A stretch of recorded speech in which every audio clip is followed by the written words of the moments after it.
There's over 1 billion people living with a disability globally. As a consumer base, they have around $8 trillion to spend. As workers, they can alleviate labor shortages and bring a unique perspective to decision-making. Although a lot of companies are moving towards diversity, few, it turns out, include disability in their initiatives. The Disability Equality Index in the US helps participating companies to find ways to include those with disabilities in their workforce. The DEI is a joint initiative between the American Association of People with Disabilities and Disability In. We created the Disability Equality Index as a way to measure and benchmark and score corporate performance on disability equality. And we're trying to identify the best practices for companies.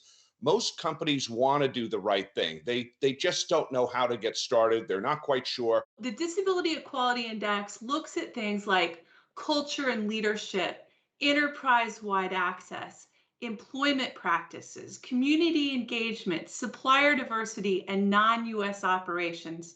It has weighted questions and non-weighted questions, and it's intended to help business identify tangible actions that they can take across their enterprise to include people with disabilities.